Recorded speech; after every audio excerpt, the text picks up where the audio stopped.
You'll be at table 12. My mother slid the seating chart across the kitchen island without looking up from her wedding binder. Before we jump back in, tell us where you're tuning in from, and if this story touches you, make sure you're subscribed, because tomorrow I've saved something extra special for you. I glanced down at the paper, confused. Table 12 was in the back corner of Riverstone Estate's ballroom, next to the kitchen doors, surrounded by distant acquaintances and my brother Nathan's college roommates I'd never met. I checked the family tables near the front. My parents, my aunts and uncles, cousins, even my brother's fiancée's immediate family, everyone but me. Even Marcus was at table 3, the same cousin who'd borrowed my mother's pearl earrings last Christmas and mysteriously lost them. Mom, table 12 is practically in the kitchen. Nathan's my only brother. Shouldn't I be seated with family? I smoothed down my unwrinkled sweater, a nervous habit I'd developed over years of carefully chosen words. She didn't even pause her highlighting. Emma, please. The seating arrangements took weeks to perfect. We can't change things now. Besides, we need you to keep an eye on the vendor entrance. You're so good with those little details. Little details. That's what I'd always been. The keeper of small things no one else wanted to manage. The one who remembered birthdays, organized holiday meals, kept track of medication schedules when Dad had his knee surgery. Never important enough to be centered, always useful enough to be needed somewhere in the margins. Here's the part, no. One tells you about being invisible in your own family. It happens so gradually, you barely notice it happening. Until one day, you're 28 years old, standing in your childhood kitchen, realizing you've been assigned to sit with strangers at your only brother's wedding, and somehow, you're still expected to be grateful for the invitation. My name is Emma Wilson, and from wherever you're watching this video, stay with me. Because sometimes the most powerful statement isn't shouting your worth, it's quietly owning the ground beneath their feet. I didn't say anything else to my mother that afternoon. I just nodded, took the seating chart, and promised to review it for any spelling errors, another little detail I could handle. The rehearsal dinner was that evening at Riverstone Estate, a stunning historic property with stone walls and sweeping gardens overlooking the Willamette River. My brother had fallen in love with it the moment they visited. It's perfect, he'd, said. Elegant, but not pretentious. Exactly what Olivia wants. What no one knew was that I had been silently investing in Portland real estate for the past 4 years. After landing my job at Verdant Designs, an architecture firm specializing in sustainable buildings, I'd started putting aside every extra dollar. While my family assumed I was barely making rent in my artsy apartment, my mother's dismissive term for my industrial loft, I'd actually been building something of my own. 3 months before Nathan proposed to Olivia, I'd become a minority shareholder in Riverstone Estate. It wasn't a controlling interest, just 12% ownership in the property management company. A small stake, but enough to have my name on legal documents. Enough to receive quarterly reports. Enough to have access to the property whenever I wanted. But I never mentioned it to my family. Why would I? They'd never shown interest in my career or investments before. My achievements were always met with polite nods and quick subject changes, usually redirecting to Nathan's latest promotion or accomplishment. I arrived at the rehearsal dinner 30 minutes early to center myself before facing the family parade. The venue manager, Sophia Lee, greeted me with a warm smile and a knowing look. Emma, good to see you. Your family's been here since noon, making adjustments. Her raised eyebrow said everything her words didn't. I sighed. Let me guess. My mother rearranged the table settings? Sophia nodded. And requested different chairs, additional lighting near the head table, and suggested we might reconsider the placement of the floral arrangements. She hesitated before adding, She mentioned you'd be handling any additional charges since you're so good with those little details. There it was again. Those little details. the invisible work that kept everything running while everyone else enjoyed the glory moments. I felt my chest tighten but forced a smile. "Send me the invoice, Sophia. I'll take care of it." The rehearsal itself was a masterclass in subtle exclusion. My parents beamed as Nathan and Olivia practiced their vows. My father's arm draped proudly around Nathan's shoulders as he offered advice about married life. My mother fussed over Olivia's train, declaring her the daughter we never had, while I stood 3 feet away, clipboard in hand, checking off vendor arrivals and confirming tomorrow's timeline. During dinner, I sat at my assigned spot, away from the central table where my parents laughed with Olivia's family. I watched as my mother passed around photos of Nathan's childhood accomplishments: soccer, trophies, science fair ribbons, college graduation. Not a single image included me, though I'd been present at nearly every event, usually behind the camera or waiting in the car to drive everyone home. My phone buzzed with a text from Zoe, my closest friend since college. "How's wedding rehearsal? From hell going? Need an extraction plan?" I smiled, my first genuine one of the evening. Zoe understood. She'd witnessed years of these subtle wounds, the tapestry of small exclusions that eventually revealed a painful pattern. "Still breathing," I texted back. "Table 12 tomorrow, practically in the kitchen." Her response was immediate. "WTF? It's your brother." Apparently, I'm good with the vendor entrance. 3 dots appeared, disappeared, then reappeared. Finally. "One day, Em. One day they'll realize what they've done." I stared at her message, something shifting inside me. One day. But why? Did that day always have to be someday in the future? Why not tomorrow? I excused myself from the table and wandered onto the stone terrace overlooking the gardens. The evening light bathed everything in gold, the river a silver ribbon in the distance. This place had always felt like a sanctuary to me, long before Nathan ever set foot here. During my early investment meetings, I'd often stay afterward, walking the grounds and imagining hosting gatherings where everyone felt welcomed and valued. My father found me there, champagne flute in hand, his bow tie slightly loosened. "There you are, Emma. Your mother's looking for you. The photographer wants some family shots before we lose the light." I turned, hope flickering briefly. "Family. Shots? You want me in them?" His expression shifted, discomfort crossing his features. "Well, actually, he wanted shots of Nathan with his groomsmen, but your mother needs help coordinating everyone. You know how these creative types can be disorganized. Without proper direction. Of course, not in the photos. Directing the photos. I'd spent my entire life this way. Present but peripheral. Useful but unseen. In elementary school, I'd won the district-wide writing competition. But my parents missed the ceremony because Nathan had a routine dentist appointment. In high school, I graduated with honors, but my achievement dinner was rescheduled 3 times and ultimately forgotten when Nathan made the varsity basketball team. Even my college graduation barely registered. My parents arrived late, left early, and spent the entire abbreviated celebration discussing Nathan's job interviews. Preparing and narrating this story took us a lot of time, so if you are enjoying it, subscribe to our channel. It means a lot to us. Now back to the story. "Emma?" My father was still waiting, impatient now. "Are you coming? You know how important this is to your brother." That's when something crystallized within me. Not anger. I'd moved beyond anger years ago. This was clarity, pure, unadulterated. Clarity about my worth and what I would no longer accept. "Dad," I said quietly, "do you know who owns Riverstone Estate?" He glanced around dismissively. "Some investment group, I imagine." "Why does that matter right now?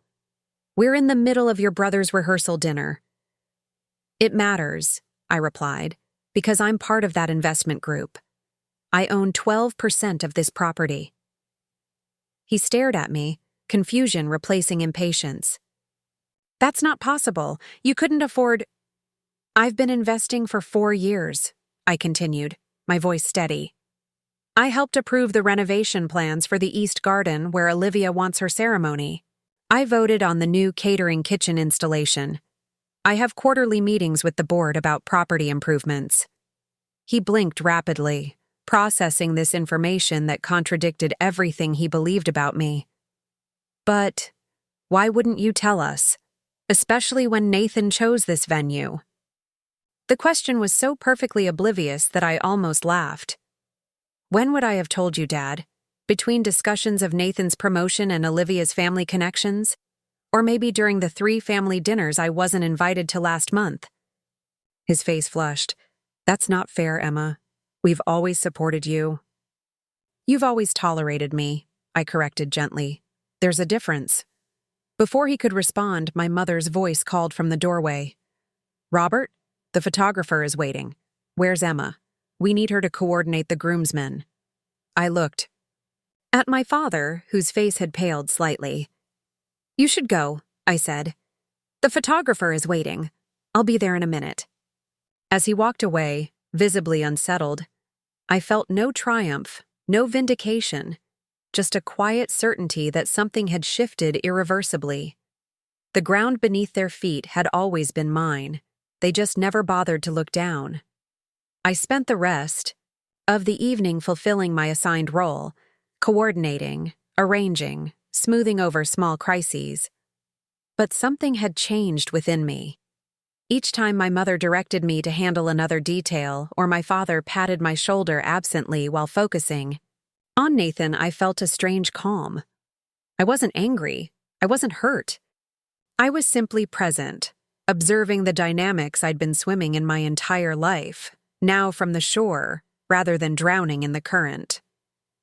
Later that night, back in my apartment, I called Zoe and told her everything.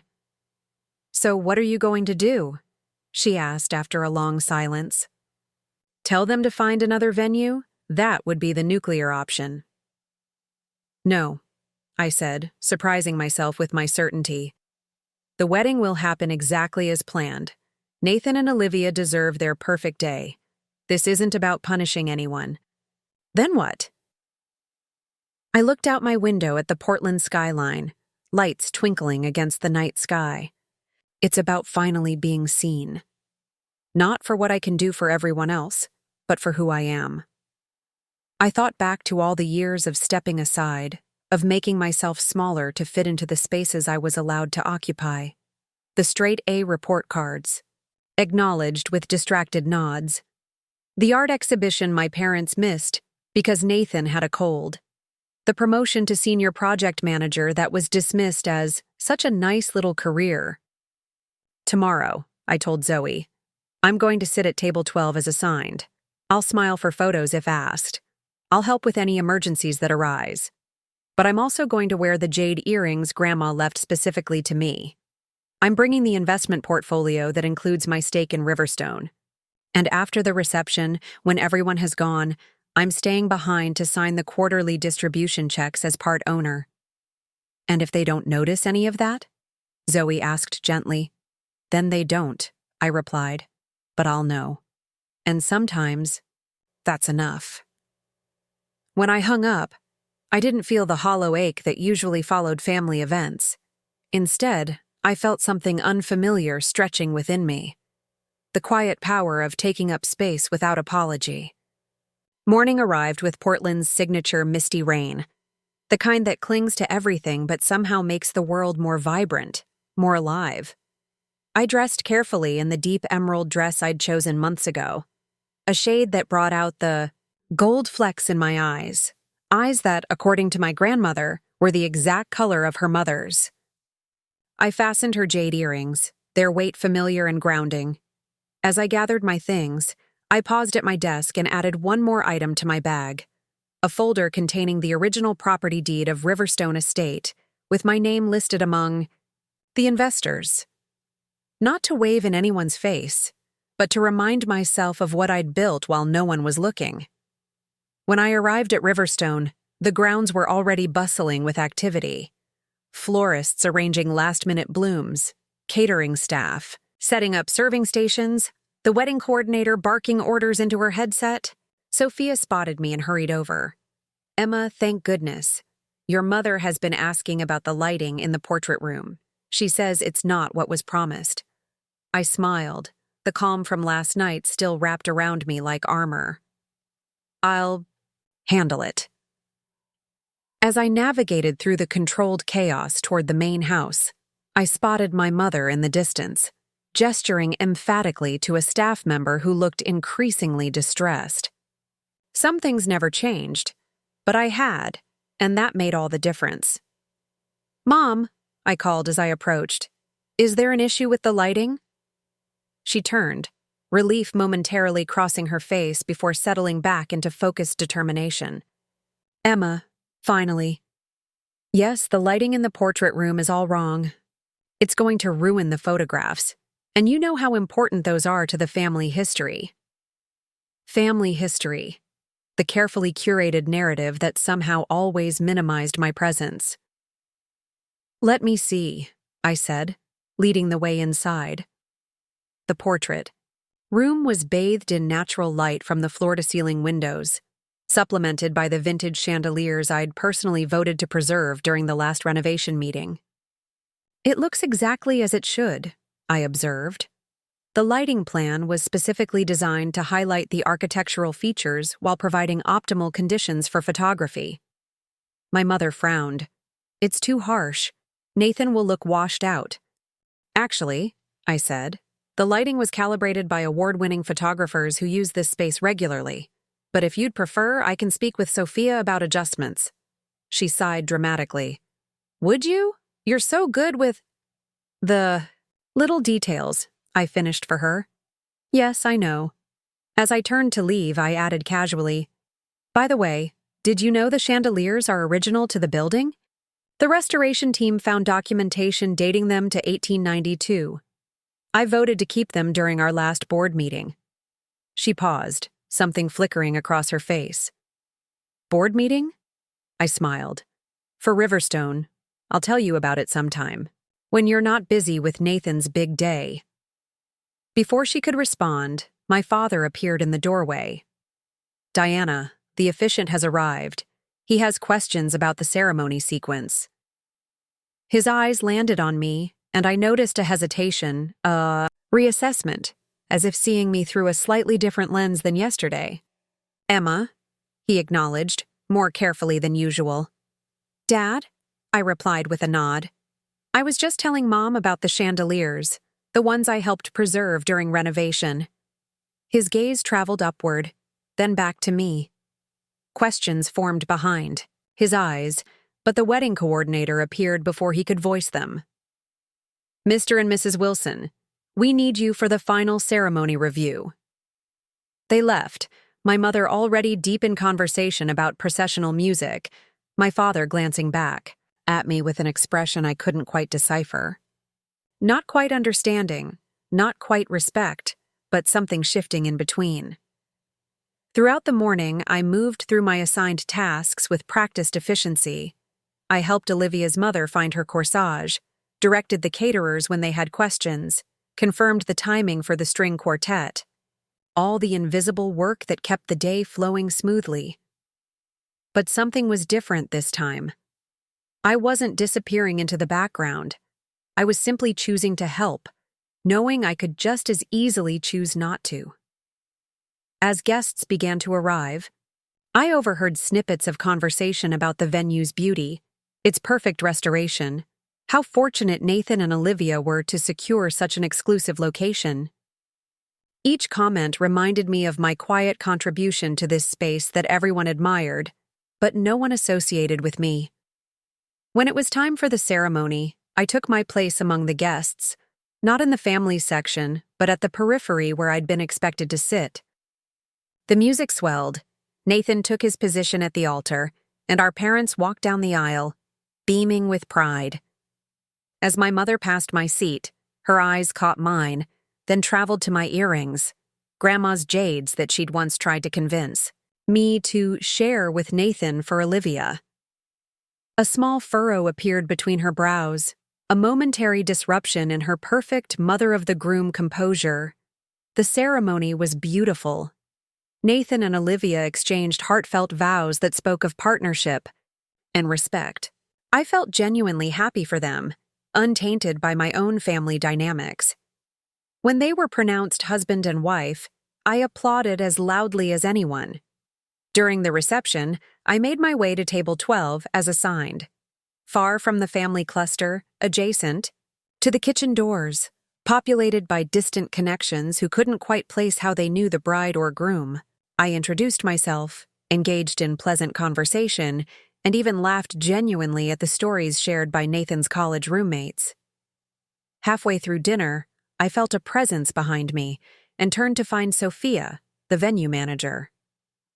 "Emma, I'm sorry to interrupt," she said, loud enough for the entire table to hear. "But we need your signature on the vendor payment authorization since you're the authorizing owner on duty tonight." Every head at table 12 turned toward me. Confusion crossed their faces as Sophia handed me the tablet with payment forms requiring an owner's signature. "Of course," I replied, taking the tablet and signing where indicated. "Everything going smoothly otherwise?" "Perfectly," she smiled. "Exactly as you envisioned during the planning meetings." As she walked away, one of Nathan's friends leaned forward. "Wait, you're an owner of this place?"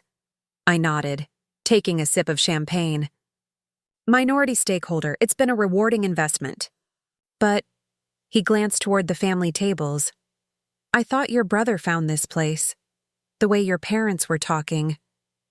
I smiled. Life is full of little surprises. Word traveled quickly after that, in the way information always does at weddings after sufficient champagne has flowed. I caught snippets as I moved through the reception. "Emma actually owns part of this place. And did you know she's on the board? And apparently she approved the renovations before her brother ever saw it." I wasn't actively spreading this information. I was simply no longer hiding it. Like removing a heavy coat I'd been wearing in summer. Not to show off, but because it was finally time to stop pretending I needed to keep myself small. Eventually, the inevitable happened. During the cake cutting, my mother appeared at my side, her smile fixed firmly in place for any watching eyes.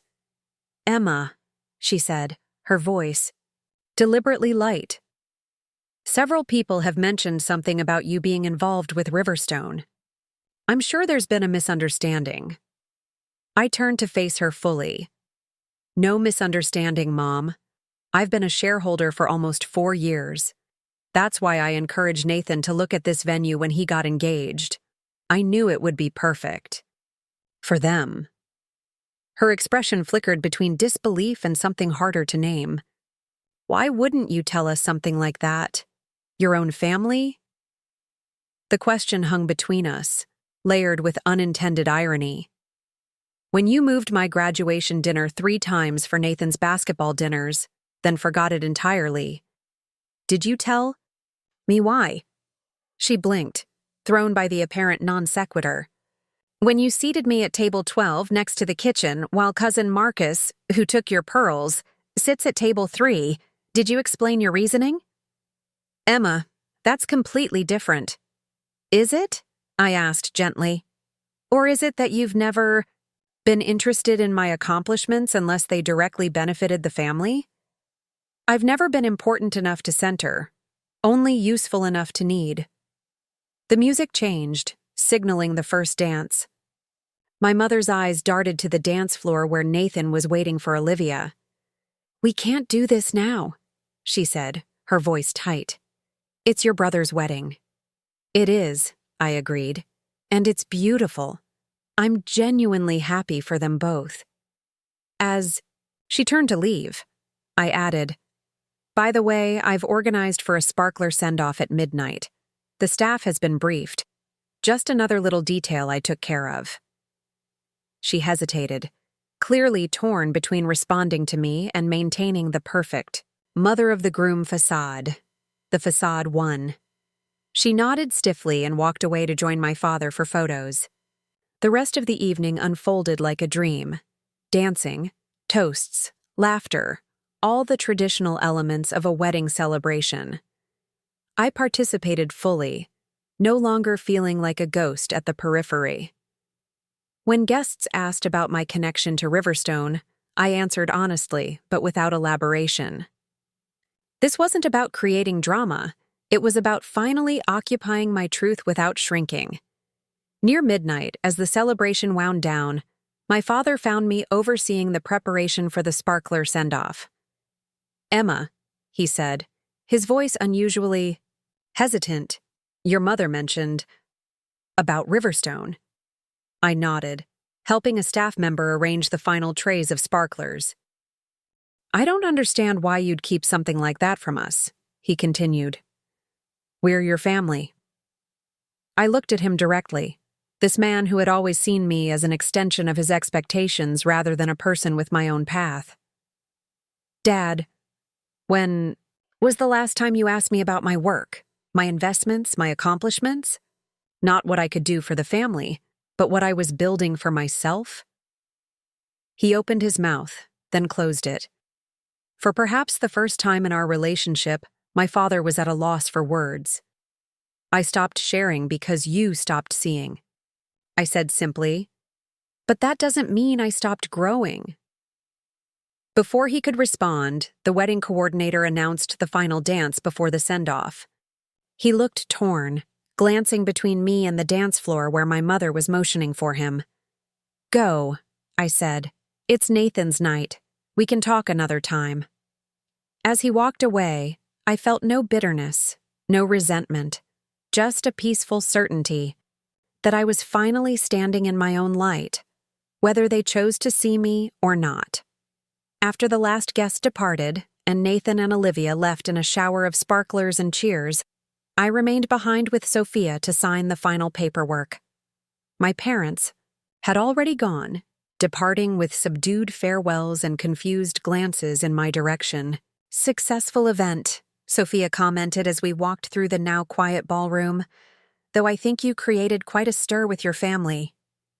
I smiled, looking around at the space that represented one small piece of what I'd built while no one was watching.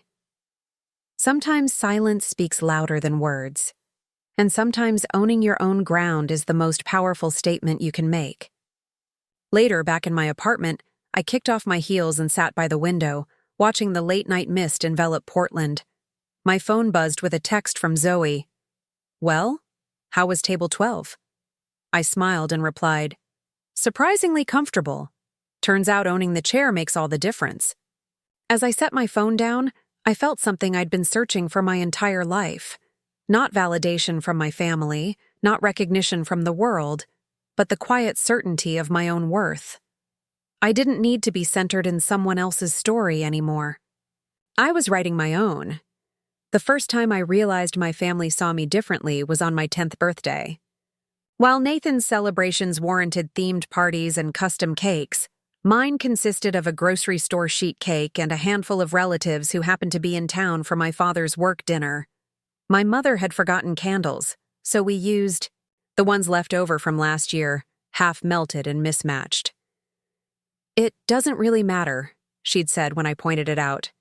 "You're not little anymore, Emma." I was 10. Nathan got a bounce house at 12.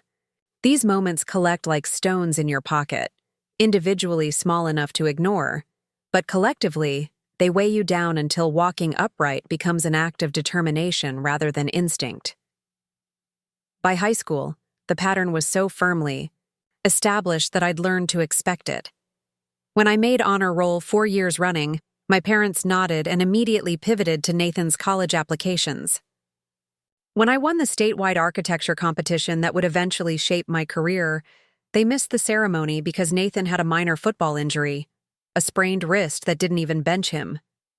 "Your brother needs us right now," my father explained over the phone while I stood alone with my first place certificate, watching other parents take celebratory photos with their children. I remember smoothing my dress, a navy blue A-line I'd saved for and ironed myself, and thanking a teacher who offered congratulations. Then I took the bus home, certificate rolled carefully in my backpack, and made dinner for everyone like always. Nathan's wrist was fine by morning. The strangest part wasn't their absence. It was how they made me feel selfish for noticing. "Don't be dramatic, Emma," my mother would say if I ever mentioned feeling overlooked. "Not everything has to be about you." The irony, of course, was that nothing ever was. I became expert at celebrating myself in quiet ways, buying my own slice of cake after accomplishments, taking myself to movies when I needed cheering up, writing affirmations in journals my family never read. I learned that external validation was a luxury I couldn't afford to need. College was meant to be my escape, but family patterns have a way of following you. I'd received acceptance letters from 3 prestigious architecture programs, including one with a partial scholarship. My parents attended Nathan's football games religiously, but claimed they were too busy to visit potential universities with me. "You're so independent, Emma," my mother said, as if my self-sufficiency was a trait I'd been born with rather than a survival skill I'd been forced to develop. "Nathan needs the support more." So I toured campuses alone, registered for classes alone, moved into my dorm alone, on move-in day, while other students navigated the chaos with parents carrying boxes and hanging curtains. I methodically unpacked my single suitcase and small box of belongings. A girl across the hall noticed me struggling to make my bed and sent her father over to help. "Dad's great with hospital corners," she explained with an easy smile. That was Zoe, the first person who ever saw me without me having to wave my arms for attention. "Where are your parents?" her father asked kindly as he tucked in my standard issue sheets. "They couldn't make it," I replied with the practiced smile I'd perfected years ago. My brother had a thing. The look that crossed his face, a mixture of confusion and quiet concern, was the first time I realized my family situation might not be normal. Until then, I'd assumed all families had a hierarchy of importance, and I simply ranked lower in mine. The 4 years that followed were transformative. Away from my family's shadow, I discovered parts of myself I never knew existed. I was funny. I was insightful. I was valued by professors who sought my opinion and friends who saved me seats. Zoe became the sister I'd always wished for, someone who called just to hear about my day, who remembered my coffee order, who never made me feel like an afterthought. When I landed my first internship at Verdant Designs in Portland, Zoe's family threw me a celebration dinner. Her mother made my favorite pasta dish after asking what I'd like, a question so simple yet so foreign that I temporarily forgot how to answer. Her father gave me a professional portfolio case with my initials, embossed in the corner. "For your blueprints," he explained. "Future architects need proper tools." I called my parents that night to share the news. My mother answered distractedly, the sound of something sizzling in the background. "That's nice, honey. Did you hear? Nathan's been scouted by 3 different firms, starting salary negotiations at 6 figures." I hadn't heard because Nathan hadn't told me. We'd grown distant as adults, our relationship collateral damage from years of imbalanced family dynamics. "That's great," I said, meaning it despite the familiar ache. "My internship starts Monday." "Mm-hmm," she responded, clearly attending to something else.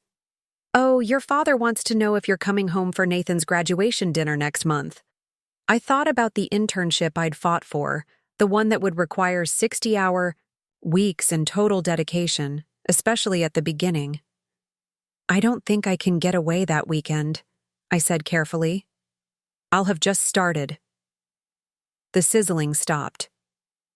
"Emma," my mother said, her voice sharp with disappointment, "this is your brother's master's graduation. The family is expected to be there." Family. The word always felt conditional, a membership that required constant dues but offered few benefits.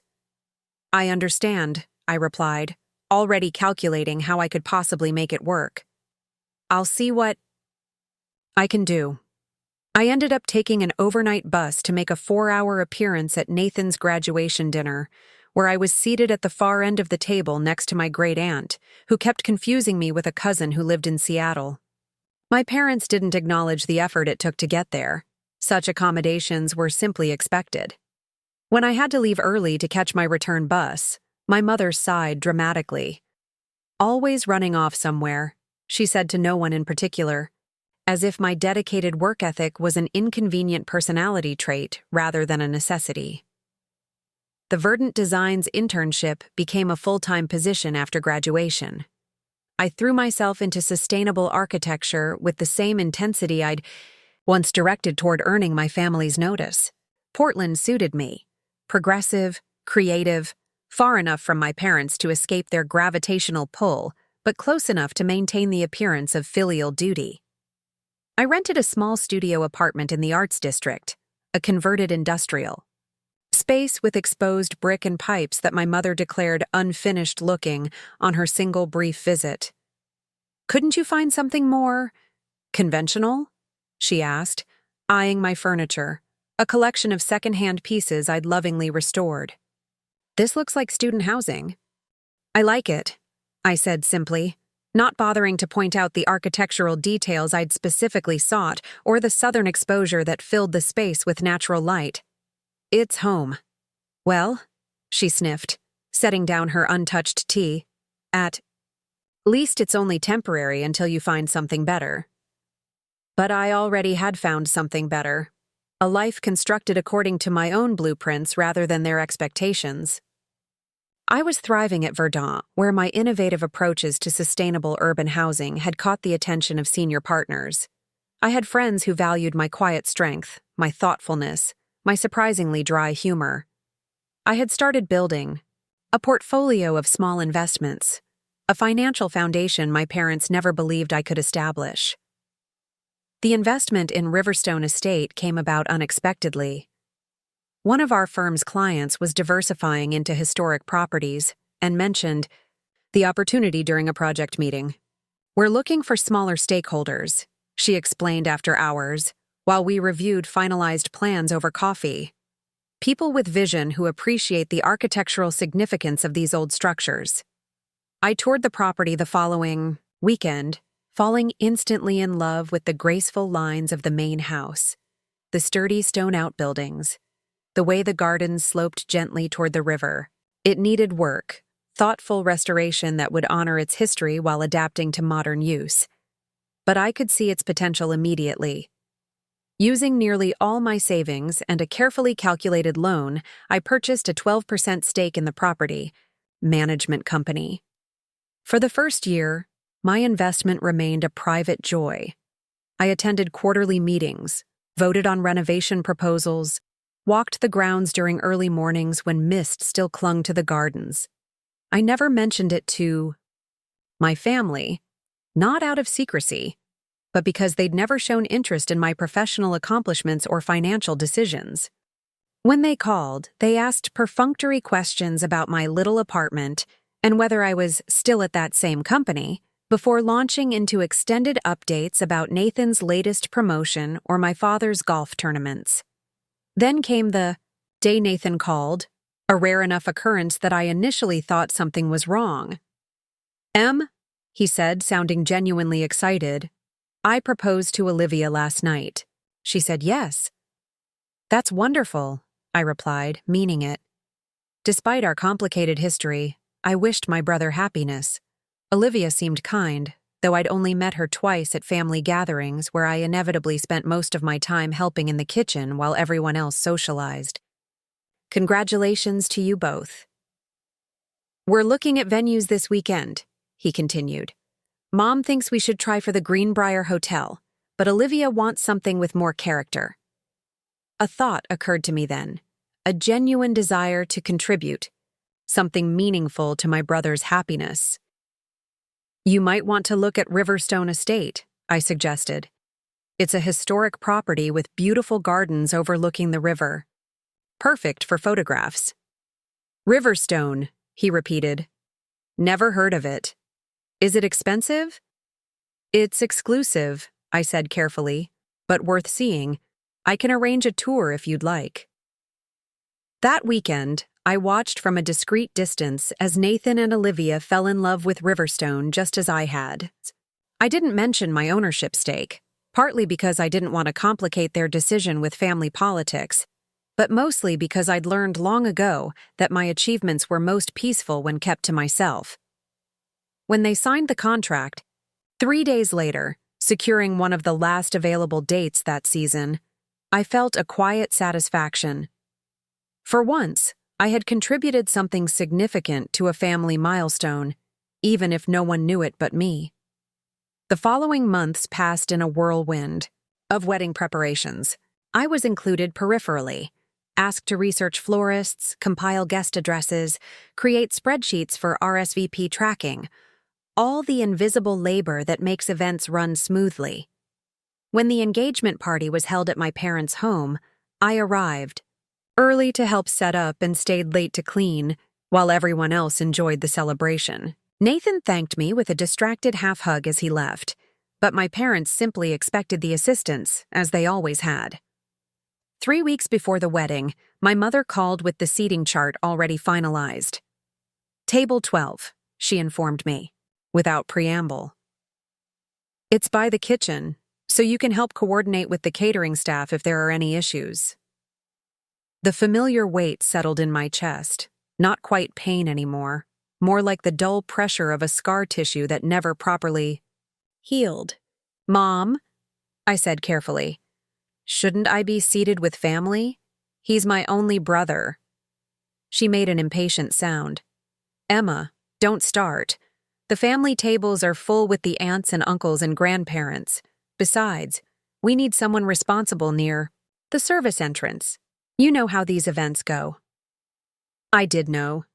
I'd been the designated helper, the background coordinator, the one who ensured everyone else could enjoy themselves without interruption for as long as I could remember. What my mother didn't know, what none of them knew, was how much of their perfect day at Riverstone would happen because of me, not despite me. "Fine," I said, because it was easier than explaining. "Table 12 it is." After ending the call, I sat at my desk and stared at the newest quarterly report from Riverstone Management Group. As a part owner, I had signing authority on event contracts, access to the property at any time, and input on significant decisions affecting operations. On paper, I held more power at the venue than my entire family combined. Yet, in their eyes, I remained the helpful daughter relegated to the kitchen-adjacent table. Useful, but never central. The irony might have been funny if it weren't so painfully familiar. But this time, something felt different. As I traced my name on the investor document, I realized I was tired. Not just temporarily exhausted, but bone-deep weary of being valued only for what I could provide, rather than who I was. For once, I wanted to be seen. Not in a dramatic explosion of family secrets, but in the quiet acknowledgement of my worth. I made a decision then. I wouldn't announce my connection to Riverstone like a weapon or a shock tactic. I would simply stop hiding it. I would wear my grandmother's jade earrings, the ones my mother had repeatedly suggested I share with Olivia for the wedding. I would bring my investor portfolio and sign any necessary documents on site. I would answer truthfully. If asked about my connection to the venue, I would no longer shrink myself to fit the narrow space my family had allotted me. It wasn't about revenge. It was about reclaiming my right to exist fully, visibly, without apology.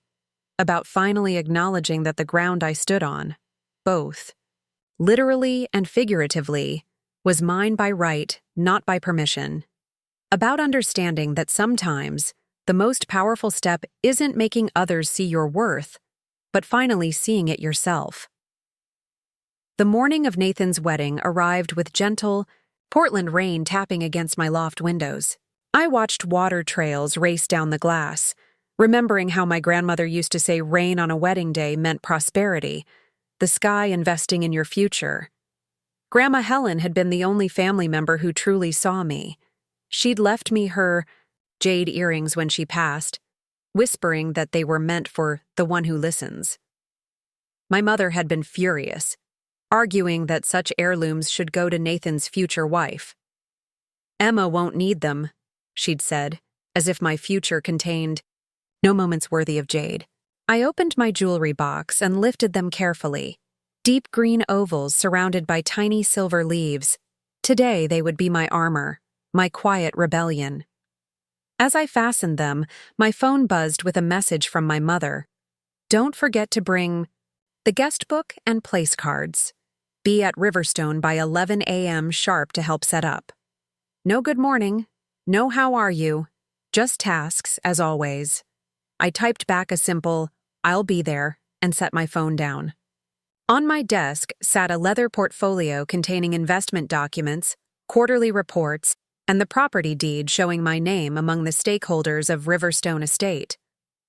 I hadn't planned to bring these, but something had shifted inside me, a tectonic plate of self-worth finally moving after years of pressure. I slipped the portfolio into my bag alongside the wedding items I'd been assigned to manage. Zoe called as I was applying mascara. "Battle stations ready, Commander?" she asked. It was our private joke. Preparing for family events was always treated like strategic warfare. "Armed and operational," I replied, the earrings catching light as I turned my head. Though I'm wondering if I'm making too much of this. Maybe no one will even notice or care about my connection to Riverstone. "That's not the point," Zoe said firmly. "This isn't about their reaction. It's about you finally occupying your own space without apologizing for it. Even if they never acknowledge it, you'll know." Her words settled something restless inside me. You're right. This isn't about creating drama. It's about stopping the performance. Exactly. And remember, if it gets too intense, text me the code word and I'll call with an emergency that requires your immediate assistance. I smiled, grateful for the 20th time that the universe had placed Zoe in the dorm room across from mine 6 years ago. "Code word still chandelier?" "Always," she confirmed. "For when things get too illuminating." The drive to Riverstone took longer than usual, weekend traffic compounded by the rain. I arrived at exactly 11, pulling into my reserved parking space marked management that my family had never noticed during their multiple planning visits. Sophia greeted me at the side entrance, clipboard in hand and transparent rain jacket protecting her tailored suit. "Morning, Emma. Your mother's been here since 8:30, she warned, rolling her eyes slightly. "She's rearranged the entry floral display twice and questioned the champagne temperature at least 4 times. "Sorry about that," I sighed. Classic Diana Wilson wedding protocol. "Not your responsibility to apologize for her," Sophia said, echoing Zoe's earlier sentiment. She nodded toward my earrings. "Those are stunning, family pieces. My grandmother's. She left them specifically to me, though my mother still considers that a temporary arrangement." Sophia raised an eyebrow, but didn't comment further. Instead, she handed me a small envelope. "Today's management update. We had a minor issue with one of the kitchen exhaust fans, but maintenance fixed it this morning. Oh, and the quarterly distribution checks need signatures. I can bring them to you after the reception if that's easier." "That's fine," I replied, tucking the envelope into my bag beside the portfolio. "I'll be staying after to help with final vendor checkouts anyway." "You don't need to do that," Sophia said, giving me a curious look. "You're family of the groom and a property owner. You should be enjoying the celebration, not working it." Her words hit me with unexpected force. How strange that Sophia, essentially a business associate, recognized what my own family couldn't see. That I deserved to participate in life's celebrations, not just facilitate them from the periphery. "Force of habit," I managed, offering a small smile. "But you're right."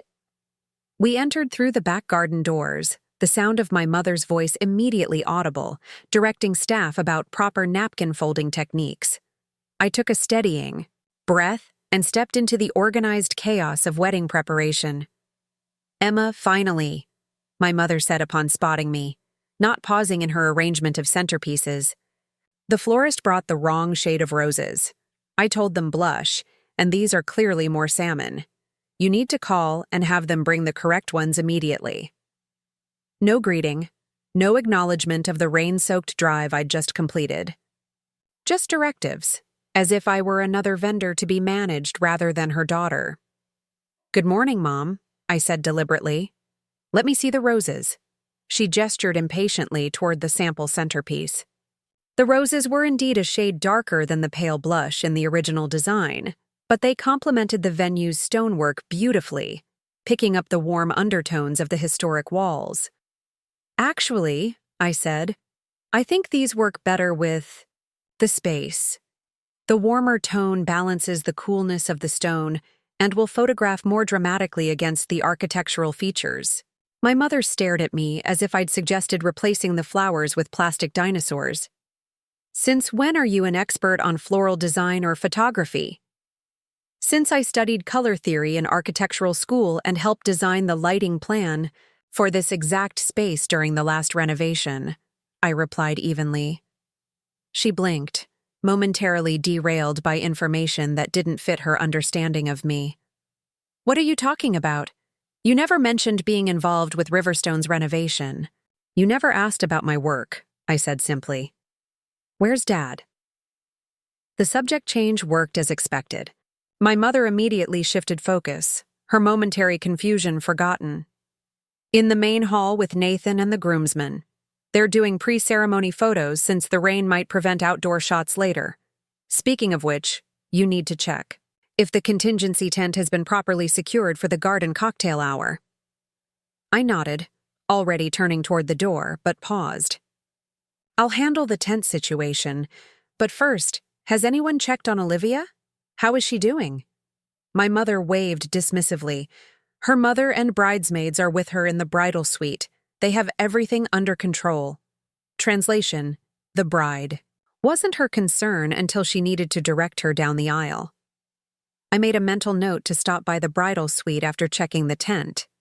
Olivia deserved at least one member of her new family to show genuine interest in her well-being on her wedding day. The tent was indeed secure, the ground stakes reinforced against the spring rain that had now settled into a gentle mist. I signed, off on the safety check, using my owner's authorization rather than family member status, watching the vendor's expression shift from polite deference to surprise as he registered my signature. "You're Emma Wilson? From the management company?" he asked, glancing between me and the main building. "Yes," I confirmed, holding his gaze steadily. "But you're the groom's sister?" "I contain multitudes," I replied with a small smile, quoting Whitman. "Both are true." He shook his head slightly, looking impressed. "The family must be proud having the wedding at your venue." The statement was so far from reality that I almost laughed. "It's a beautiful property," I said instead. "We're all happy to celebrate here." In the bridal suite, I found Olivia, sitting in a window alcove, already dressed in her gown but separated slightly from the flurry of activity around her bridesmaids. She looked beautiful, but pensive, fingers tracing the beadwork on her sleeve. "Everything okay?" I asked, sitting beside her. She startled slightly, then offered a tense smile. "Emma?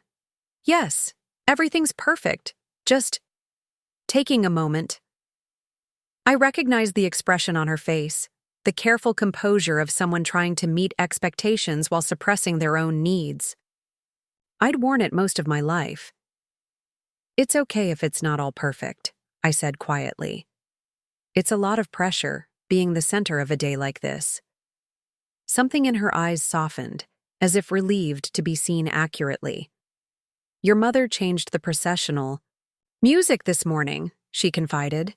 "The piece Nathan and I chose apparently wasn't substantial enough. I didn't feel like I could object." The familiar pattern of my mother's behavior, rearranging others' choices to suit her vision, felt suddenly unacceptable when directed at Olivia. "What was your original music?" I asked. "Debussy's Clair de Lune. My grandmother used to play it." Her voice held wistful longing.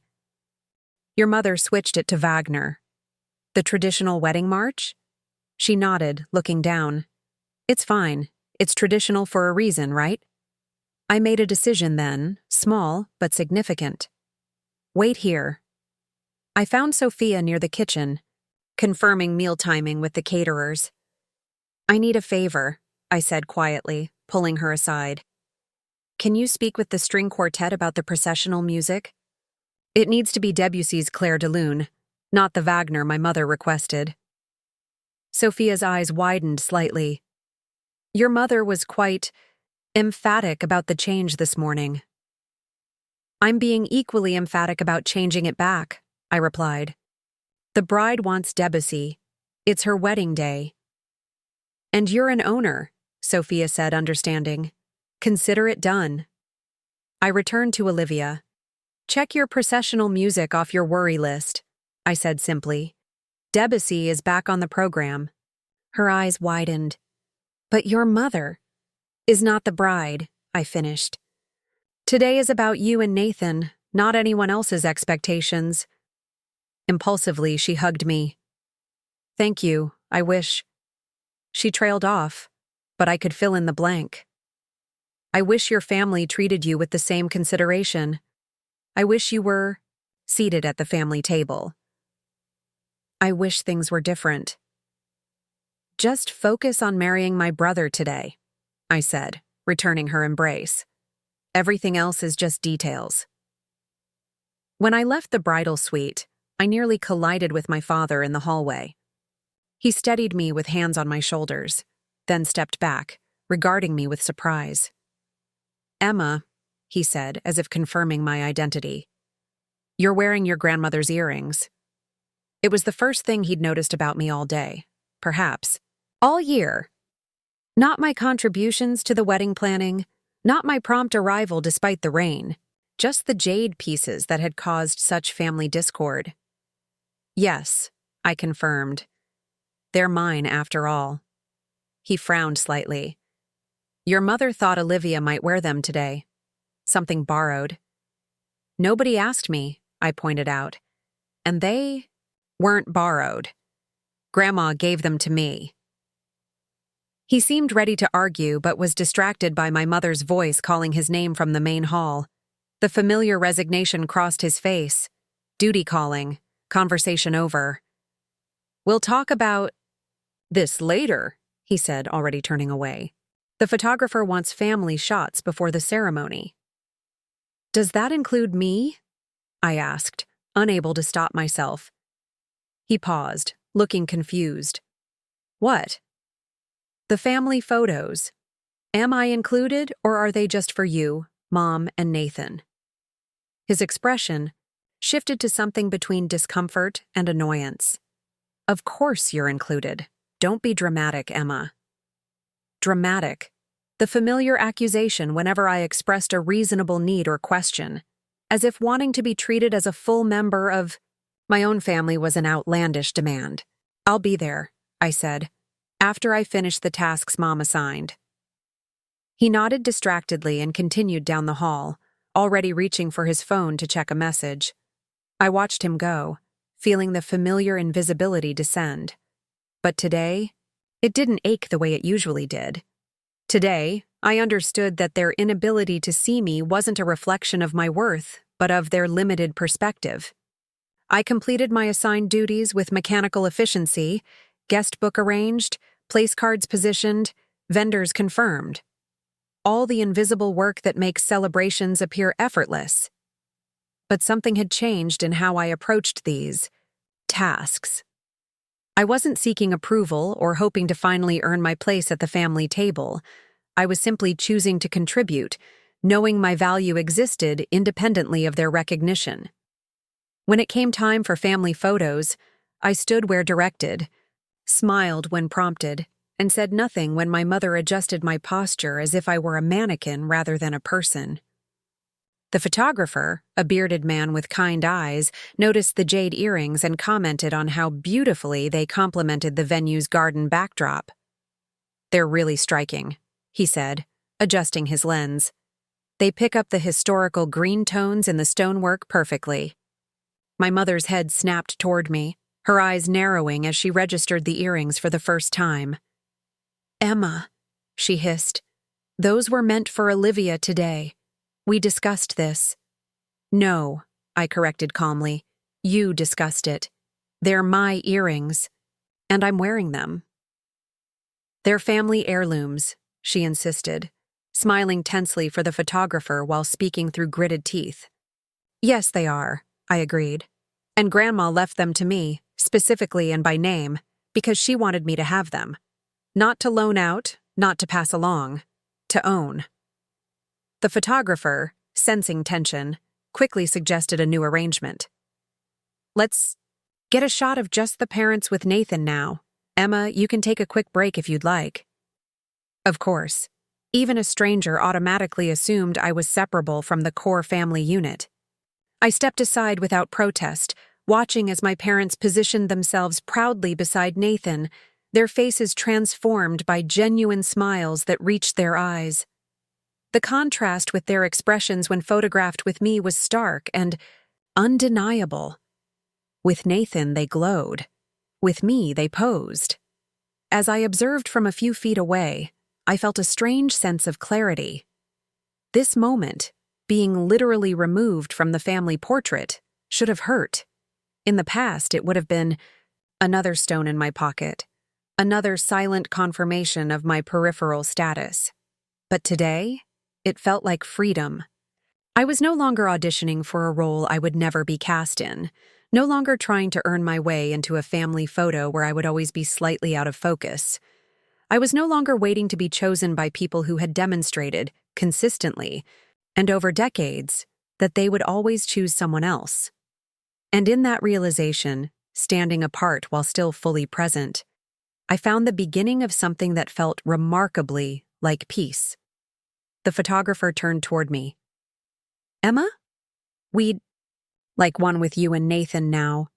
I stepped forward, joining my brother, who gave me a distracted smile before looking back toward the camera. As I took my place beside him, I felt the weight of the jade against my ears. My grandmother's quiet vote of confidence from beyond. The grave. A reminder that being overlooked by some doesn't mean you're unseen by all. "Smile," the photographer instructed, and I did. Not the careful, measured smile I usually offered in family settings, but a genuine one that came from a place of newfound clarity. I wasn't just Nathan's sister standing in a borrowed venue. I was Emma Wilson, part owner of Riverstone Estate, wearing her grandmother's jade earrings because they were hers by right and by choice. And for the first time in my life, that knowledge felt like enough.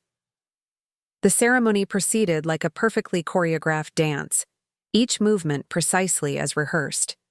When Debussy's Clair de Lune began playing instead of Wagner, my mother's head whipped toward the string quartet, her expression a mixture of confusion and mounting anger. She caught my eye across the garden, and I met her gaze steadily, neither apologizing nor looking away. Something in my unwavering attention must have warned her against making a scene, because after a moment, she composed her features and turned to watch Olivia glide down the aisle, radiant against the backdrop of Portland mist and blooming gardens. I observed from my assigned seat in the middle rows, not with family in the front, but not quite banished to the back either. A liminal space that perfectly represented my position in the Wilson family dynamic. As Nathan and Olivia exchanged vows, I felt genuine happiness for them alongside an unfamiliar sensation. The quiet certainty that I no longer needed these people to recognize my worth in order to know it existed. After the ceremony, guests migrated to the stone terrace for cocktails, while the wedding party completed formal photographs. I moved through the crowd, accepting congratulations on my brother's behalf, helping an elderly great-aunt find a seat, with a view, directing a lost server toward the kitchen entrance. All the invisible work that makes gatherings flow seamlessly, the kind I'd been performing my entire life. "Emma Wilson?" A voice interrupted my automatic circuit of the terrace. I turned to find a tall man in a well-tailored suit extending his hand. "James Harrington. I'm an old friend of Nathan's from business school." I shook his hand, preparing to deliver the same polite small talk I'd been engaging in for the past hour, when he continued, "I just wanted to say how impressed I am with what you've done with Riverstone. The restoration work is phenomenal. You've managed to modernize while preserving the historical integrity beautifully." I froze momentarily, unprepared for this direct acknowledgement of my professional connection to the venue. "Thank you," I managed, recovering quickly. "It's been a labor of love for our investment group. The original stonework deserved preservation." "Absolutely. Those arches in the East Wing are textbook Gothic revival. Are you an architect by training?" "Yes, I work primarily in sustainable urban design, but historical restoration has become a personal passion." "How did you know about my involvement with Riverstone?" He looked surprised by the question. "Sophia Lee mentioned it when I complimented the venue during check-in. She spoke very highly of your vision for the property." He glanced toward where my parents were holding court near the champagne fountain. "I assume that's why your brother chose this place for his wedding? Family connection?" The irony was so perfect I nearly laughed. "Actually, no. I recommended it because I knew it would suit their aesthetic, but they don't know about my ownership stake." He raised an eyebrow. "That's unexpected." "The Wilsons specialize in the unexpected," I replied with a small smile. James studied me with increased interest. "Well, their oversight is my gain. I'd love to hear more about your work in sustainable design. My firm is exploring green retrofitting for corporate spaces in the Seattle area." For the next 20 minutes, I engaged in the most stimulating professional conversation I'd had in months, completely forgetting my usual wedding duties. James asked insightful questions about passive heating systems and rainwater reclamation, sharing his own experiences with LEED certification challenges. Not once did he look past me for someone more important to talk to or treat my expertise as surprising. It was refreshingly normal to be taken seriously. My mother's voice eventually cut through our discussion. "Emma," she called, her tone sharp, with barely concealed impatience. "The reception is starting. Everyone's moving to the ballroom." I turned to find her standing a few feet away, her expression a complex mixture of confusion and annoyance at finding me deep in conversation rather than managing logistics. She glanced at James with sudden interest, her demeanor shifting subtly.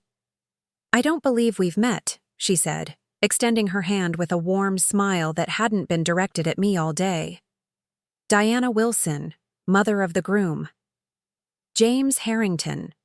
He replied politely, "I was just telling Emma how impressed I am with her work here at Riverstone. The architectural preservation is remarkable." My mother's smile faltered slightly. "Her work?" "Yes, the restoration project. The balance of historical authenticity with modern functionality is exactly what my firm has been trying to achieve in Seattle." He turned back to me. "I'd love to continue our conversation later. Perhaps you could show me the East Wing renovations you mentioned?" "Of course," I agreed, watching my mother's expression cycle through confusion, disbelief, and calculation. As James moved toward the ballroom, my mother gripped my arm just above the elbow, her fingers pressing into my skin. "What was that about? What does he mean? Your work at Riverstone?" I gently removed her hand. "Exactly what he said. I'm part of the investment group that owns this property. I've been involved in all major renovation decisions for the past 4 years." She stared at me as if I'd suddenly started speaking in tongues.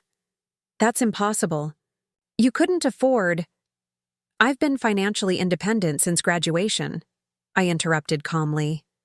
"My investments are my business, just like Riverstone is, quite literally, my business."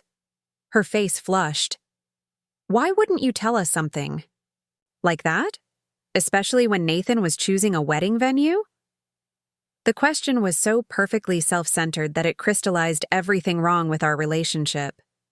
Not, "I'm proud of you," or "what an accomplishment."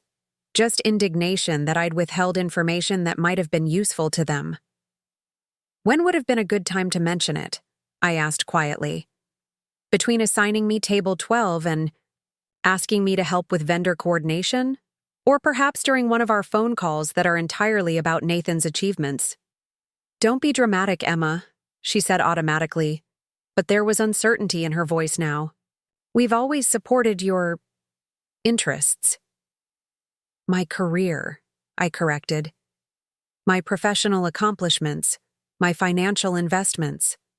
Not interests, Mom. Actual adult achievements that you've never once asked about. The dinner bell saved her. From having to respond, signaling guests to move toward the ballroom, she gave me one last bewildered look before turning away, her social mask slipping back into place as she greeted guests entering the reception. I took a moment alone on the terrace, breathing in the scent of rain-washed gardens and allowing the reality of what had just happened to settle.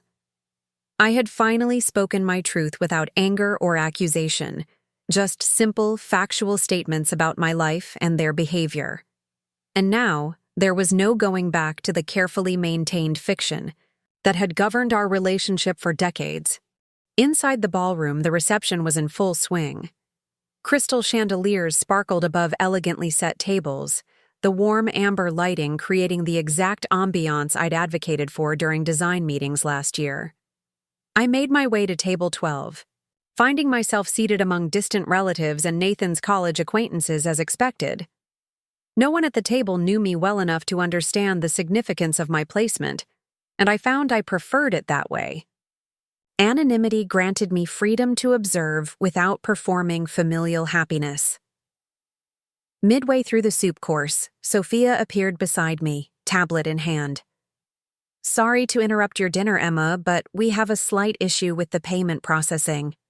For the additional floral arrangements your mother ordered this morning, the system needs owner authorization. Conversations at table 12 faltered as heads turned toward me. Of course, I said, taking the tablet and entering my authorization code. Add it to the master invoice. You have authorization for the venue billing? Asked the woman seated across from me, a cousin of Olivia's I'd been introduced to earlier. Emma is one of our property owners, Sophia explained before I could respond, her tone matter of fact, but carrying a hint of pride. I hadn't expected. She was instrumental in the restoration project that transformed Riverstone into what you see today. The table fell silent as everyone processed this information, gazes shifting between me and the elegant ballroom surroundings. I could practically see the recalibration happening behind their eyes. The quiet, helpful Wilson daughter suddenly revealed as someone with unexpected authority and accomplishment. That's amazing, Olivia's cousin finally said. Did your family choose this venue because of you then? They chose it because it's beautiful, I replied simply. My connection to it was incidental to their decision. Sophia squeezed my shoulder briefly before departing, a gesture of solidarity that meant more than she could know. As conversation gradually resumed around me, I became aware of being observed from across the room. My father stood near the bar, watching our table with an expression I couldn't quite decipher. When our eyes met, he didn't look away as he normally might have. Instead, he raised his glass slightly, an acknowledgement so subtle it could have been mistaken for a random gesture. The speeches began after the main course. My father spoke first, his voice carrying across the ballroom as he praised Nathan's accomplishments, ambition, and character. He told amusing anecdotes about Nathan's childhood determination, his academic prowess, his athletic abilities. Not once did he mention me, not even in passing reference to the Wilson children or the family. It was as if Nathan had grown up in isolation, without a sister who had driven him to sports practices, helped with science projects, covered for teenage indiscretions. When my father concluded to enthusiastic applause, my mother dabbed at tears while gripping Nathan's hand across the table. The perfect family tableau, complete in its carefully curated membership. I applauded along with everyone else, my jade, earrings catching the light with each movement. The best man spoke next, followed by Olivia's maid of honor. Neither had thought to invite me to contribute, though I'd known Nathan longer than anyone in the room. This exclusion, so normal it hadn't even registered as an oversight, now stood out starkly against my newfound clarity. I wasn't angry about it. I was simply observing it with new eyes, like noticing a familiar painting hanging slightly askew for the first time. When the formal speeches concluded, the band began playing, and Nathan and Olivia took the floor for their first dance. They moved well together, complementing each other's rhythm in a way that suggested genuine compatibility. I hoped, watching them, that Olivia would fare better in the Wilson family dynamics than I had, that her value wouldn't be tied to her utility, her voice wouldn't be dismissed as dramatic, her accomplishments wouldn't be reduced to interests. James Harrington appeared beside my table as the dance floor opened to all guests. "Care to give me that tour of the East Wing renovations?" he asked, offering his hand. I accepted, grateful for the excuse to step away from the celebration without appearing to withdraw entirely. As we walked through the quieter corridors of Riverstone, I pointed out original architectural features preserved during restoration, sustainable innovations disguised within historical aesthetics, design challenges overcome through creative engineering. "You speak about this place with such ownership," James observed as we paused in the library, its walls lined with carefully restored original bookshelves. Not just legal ownership, but emotional investment. "Is it that obvious?" I asked, running my fingers along a section of refinished walnut. "To someone who recognizes passion for restoration? Yes." He studied me with thoughtful attention.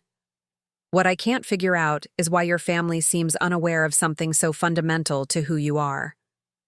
The question was direct, but not unkind. "They've never been particularly interested in who I am," I admitted. "They know who they need me to be. The helpful daughter, the reliable sister, the uncomplicated family member who handles details without requiring attention. And yet, here you are, owning part of one of Portland's most prestigious historical properties, guiding its architectural restoration, clearly successful in your own right. That's not exactly flying under the radar." I smiled, recognizing the disconnect he'd identified so easily despite having just met me. Invisibility isn't always about hiding. Sometimes it's about others choosing not to see what's right in front of them. James nodded slowly. "And today? Making your connection? To Riverstone known during your brother's wedding? That seems like a departure from invisibility." "It wasn't planned as a revelation," I clarified. "I just decided to stop actively hiding it, to exist fully as myself, regardless of whether that fits into their perception of me." We had circled, back toward the ballroom, the music and laughter growing louder with each step. At the entrance, we paused, the contrast between the quiet corridor and the celebration ahead momentarily stark. "Thank you for the tour," James said, handing me a business card. "I meant what I said about being interested in your work. My firm could use someone with your eye for sustainable historical integration." I accepted the card, surprisingly touched by this simple professional acknowledgement. "Thank you, I'll be in touch." As James moved back into the reception, I remained at the threshold, watching the celebration unfold from a slight distance. My parents were dancing now, my father leading my mother in practiced steps they'd perfected over 30 years of marriage. Nathan and Olivia moved between guest clusters, accepting congratulations and posing for photographs.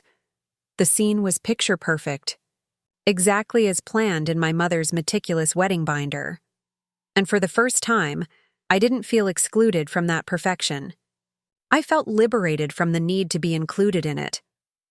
My worth wasn't determined by my placement in their family portrait. It existed independently, in the walls that surrounded us, in the professional respect I'd earned, in the quiet confidence growing within me with each passing hour. I stepped back into the ballroom, ready to experience the remainder of the evening, not as the overlooked Wilson daughter, but as Emma, architect, investor, and owner of the ground beneath all our feet. As midnight approached, the wedding celebration began its natural descent. Elderly relatives departed first, followed by friends with early morning commitments. The dance floor thinned gradually until only the most dedicated revelers remained, their movements less precise but more joyful as the night progressed. I moved between conversations with practiced ease, no longer feeling the need to constantly check vendor details or smooth over awkward social moments. For once, I was simply present as a guest rather than a facilitator. My father found me near the dessert table as I was selecting a chocolate truffle. He approached hesitantly, his usual confidence muted by something that looked surprisingly like uncertainty. "Emma," he said, his voice carrying the slight mellowness of champagne. "Do you have a moment?" I nodded, curious about this uncharacteristic tentative approach.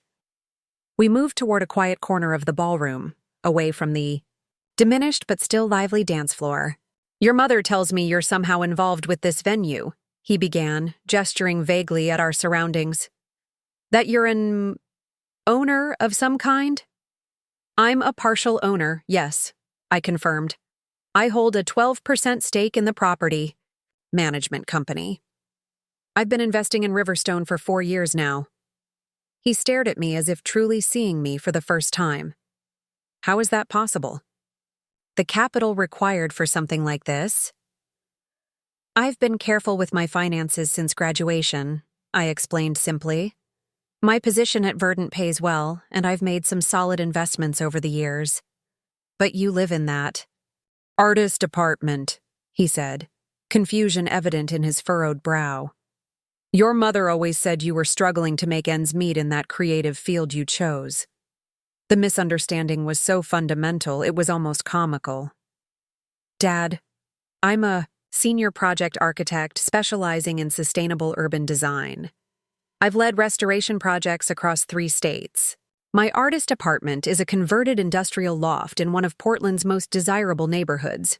I chose it for the southern exposure and architectural details, not because it was all I could afford." He took a small step back, physically, adjusting to this information that contradicted everything he'd believed about me. "Why wouldn't you tell us this? About your success? About this place?" The question echoed my mother's earlier demand, but his tone held genuine bewilderment rather than accusation. I considered my answer carefully, wanting to speak truth without unnecessary cruelty. "When have you ever asked about my career, Dad? Not my job, my career, my professional goals, my accomplishments, my challenges? When have you shown interest in my life beyond how it intersects with family obligations?" He opened his mouth to respond, then closed it, realization slowly dawning in his eyes. We always assumed you were doing fine. You never complained." "Not complaining isn't the same as thriving," I said gently. "And not asking isn't the same as knowing."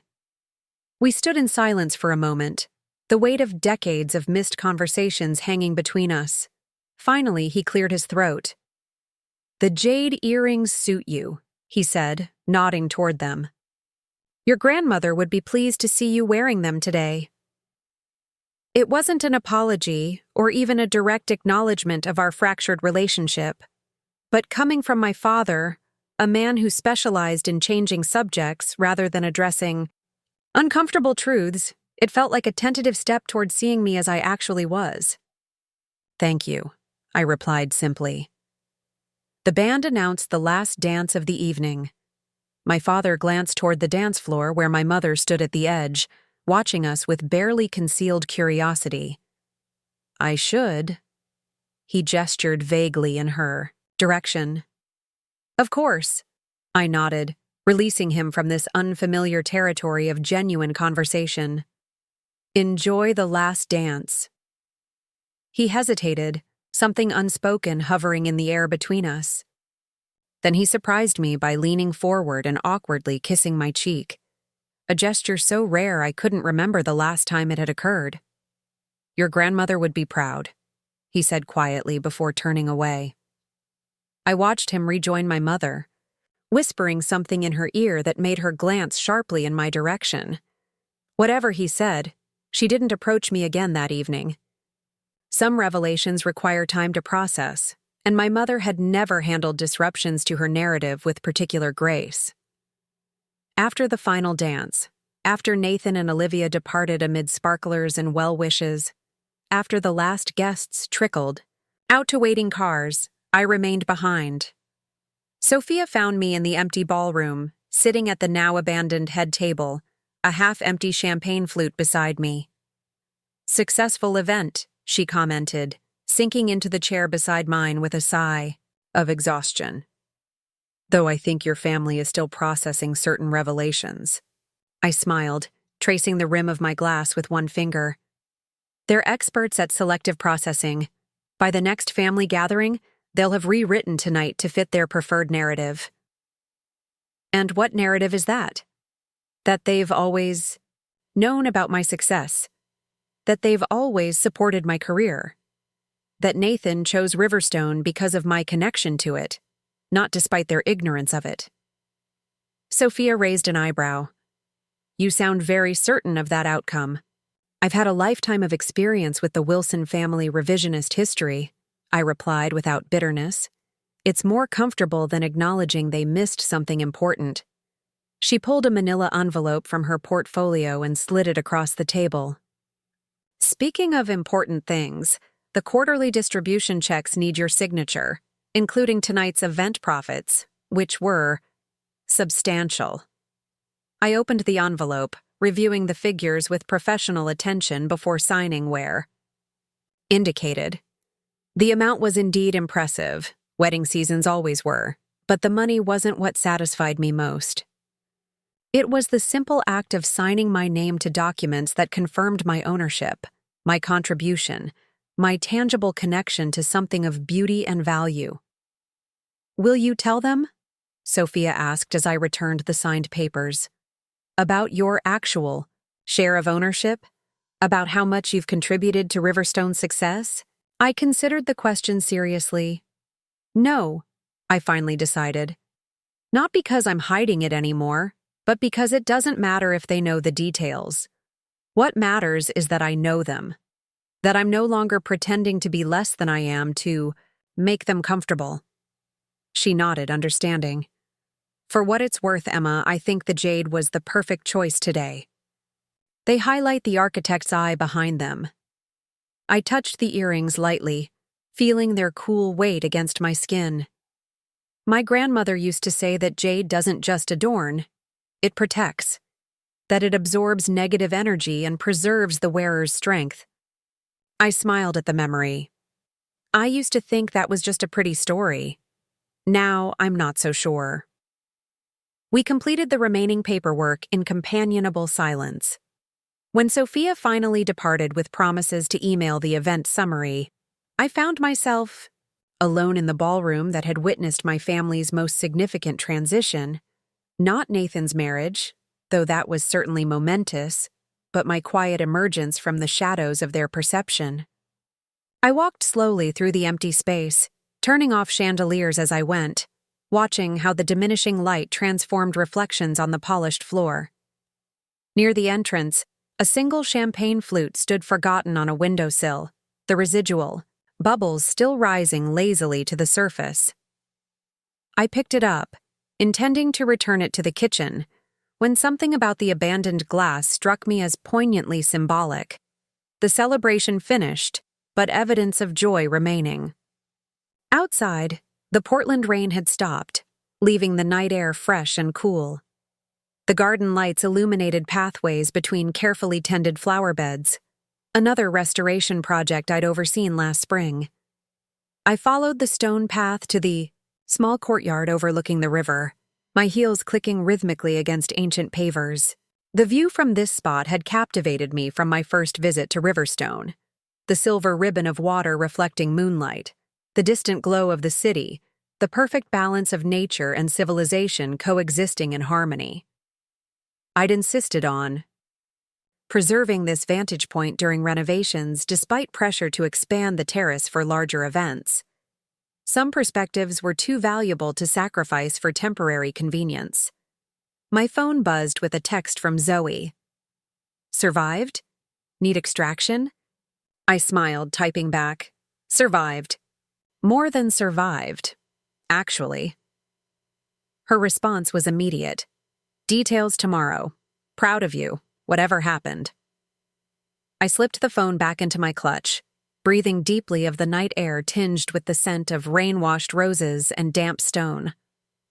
The earrings felt light now, almost weightless against my skin, as if they'd accomplished their purpose and were resting until needed again. Tomorrow would bring complications, questions from my mother, awkward family recalibrations, perhaps even genuine interest in my life from relatives who'd previously seen me as wallpaper. But tonight, standing on property that was partially mine by right and fully mine by passion, I felt a completeness that had nothing to do with their validation. I didn't need to sit at their table anymore. I'd built my own. Up next, you've got 2 more standout stories right on your screen. If this one hit the mark, you won't want to pass these up. Just click and check them out.